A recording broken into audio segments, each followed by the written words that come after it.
Iniciando aqui mais uma mini aula de terraplanagem, projeto, execução, e sempre destacando, que o objetivo da academia, o meu objetivo de vida, é fomentar o empreendedorismo geotécnico cristão verdadeiro e produtivista. Venha para os nossos workshops todo dia, eles são pré-agendados. Para você agendar, você entra na descrição do vídeo. O primeiro link é o link do WhatsApp. Aí você marca, nós agendamos lá uma reunião, um workshop gratuito. Eu tiro a dúvida sua dos assuntos aí de terraplanagem e colocar outro assunto aqui da academia, tá? Eu espero você lá. Bom, a nossa mini aula de hoje vai falar de controle tecnológico. Nós temos um procedimento, procedimento, e nós temos um procedimento de número 3743. E temos uma série de procedimentos, uma série de termos de referência, modelos de especificação técnica, de vários tipos de obra. E por que eu estou falando isso? Porque depois de 35 anos desenvolvendo, aprendendo como empresário da área, hoje eu estou como alguém que está só orientando, fomentando o empreendedorismo geotécnico. Ou seja, eu estou servindo a humanidade, passando tudo aquilo que eu recebi como dádiva de aprendizado de Deus, através do Espírito Santo, para quem quiser aprender conosco. E na verdade não é conosco, aprender com o Espírito Santo, Mas, enfim, a gente fala a linguagem aqui do ser humano, linguagem natural, temática aí para o entendimento. Então, esse procedimento, eu te dou o procedimento, te explico o procedimento, o que eu quero é que você aplique o procedimento, porque é fruto do que nós aprendemos nesses 35 anos de trabalho. E ele está relativo à locação de obra nesse slide, Então, vocês podem ver aqui os detalhezinhos, que é o testemunho e o piquete, testemunho e piquete na crista de corte e no pé do aterro, para que então o pessoal, eu estou, na verdade, com essas marcações, eu estou desenhando no campo o projeto que vai ser feito, ou seja, as escavações e aterros. E fora esses detalhes, a gente tem outros que, à medida que vai ser feito a obra, a gente vai colocando no procedimento, como vocês podem conhecer depois nesse procedimento. Então, a locação da obra será realizada por topógrafo, contratado pelo cliente, caberá ao técnico de campo, olha só, há uma função do técnico de campo, acompanhará a topografia, compreender e exigir as seguintes marcações da obra. São esses desenhos que veio primeiro. Então, se eu não treino um técnico de campo, eu tenho que treinar um engenheiro, eu treino um engenheiro para treinar o técnico, mas alguém tem que fazer, o engenheiro tem que entender. Isso é importante, porque nós ficamos muito na mão do topógrafo. O topógrafo falha, tem que ser chamado, geralmente ele não está direto na obra, e mesmo que esteja, muitas vezes ele não foi orientado para fazer isso. Bom, exigir da empreiteira e responsabilizar-se pela preservação das cruzetas e marcação da obra conforme o esquema abaixo. Quer dizer, a molecada, dependendo de onde está essa obra, vai lá e tira o testemunho, geralmente. Por isso que o piquete tem que ficar só com uma cabecinha para cima, até difícil de achar, exatamente para o topógrafo não perder a locação, ele pode perder o testemunho. Mas o que é o testemunho? Vamos ver se vem na próxima. Não vai vir. Então, o testemunho, ele testemunha aqui o D e o C. O que é o D? É a distância. O que é o C? É a altura de corte. Vai ter o correspondente aqui no aterro. O que é o D? Essa distância aqui. A distância do piquete, que o piquete está bem próximo aqui, é a distância, então, do ponto da crista até o pé da escavação. E o C? O C é a altura, essa altura aqui.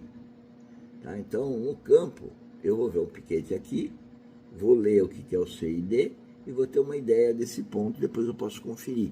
E isso é necessário para o próprio operador da máquina saber fazer essa escavação, para não fazer errado. Geralmente tem um gradista, que é o cara que pilota esse controle, essa verificação no campo. Uma outra coisa fundamental no controle tecnológico que está no nosso procedimento é a sobrelargura e os degraus de encaixe de um aterro com o solo remanescente de uma escavação ou uma encosta que está próxima, que vai encostar esse aterro. Bom, no encosto nós devemos fazer em degrau. Não é fazer degrau como se fosse uma escada até lá em cima, não. Você faz um degrau e compacta, depois faz outro degrau, compacta, e assim sucessivamente. Nós temos que garantir um bom contato entre esse solo que está aqui, uma achurada horizontal, que é o aterro, com um corte, né, que está remanescente aqui. Né. Eu não vou falar aqui de problema de cálculo de estabilidade, sondagem, porque não é o objetivo desse controle tecnológico, dessa minha aula. Falaremos em outra oportunidade. Então, executivamente, não dá para fazer esse aterro, vamos supor que essa é a linha, vamos supor não, aqui no caso essa é a linha do projeto, essa linha tem que ser a final. Eu não posso fazer essa linha final exatamente aqui. Eu tenho que fazer a mais, para confinar e compactar bem essa linha daqui para dentro. Então eu vou compactar a mais, eu vou fazer uma sobrelargura para compactar, ter um confinamento e depois ter que tirar essa sobrelargura. Então tem que estar isso nas especificações, tem que estar isso no controle tecnológico, né? E aqui está no nosso procedimento de controle tecnológico. Aqui é uma outra coisa importante, as faixas de compactação elas têm que ser controladas em termos de largura, espessura, altura, né? E elas devem ser, então, esse desenho mostra que elas são desencontradas, como uma parede de tijolo que desencontra as faces, né? Aqui sim, aqui nós estamos tirando a sobrelargura. Antigamente, né, muito antigamente, para obras pequenas, né, essa remoção era à mão, não tinha como. Mas já faz muitas décadas que nós temos as escavadeiras hidráulicas, né? Então elas vão cortar exatamente o que precisa cortar, que é a sobrelargura, né? Para ficar um talude certinho. E aí tem outros cuidados com relação à drenagem provisória, a proteção provisória superficial. Porque se você faz esse talude, tira a sobrelargura e pega uma chuva, bobear, você perde a obra. Então você tem que tomar cuidado, que é outro tema das nossas mini-aulas, que é a drenagem e proteção provisória. Era isso que eu queria apresentar nessa mini-aula, e sempre destacando então a importância de ter tudo isso caracterizado através das especificações técnicas e ter uma empresa de controle tecnológico. Por isso que eu falo controle tecnológico, não é controle tecnológico de uma camada. A gente prega que o controle tecnológico tem uma visão holística. Hoje, para mim, um controle tecnológico é uma empresa que faz, não é um técnico, né? E aí eu falo, não, mas é um técnico de uma empresa. Sim, mas ele tem uma liderança no campo que precisa ser treinada.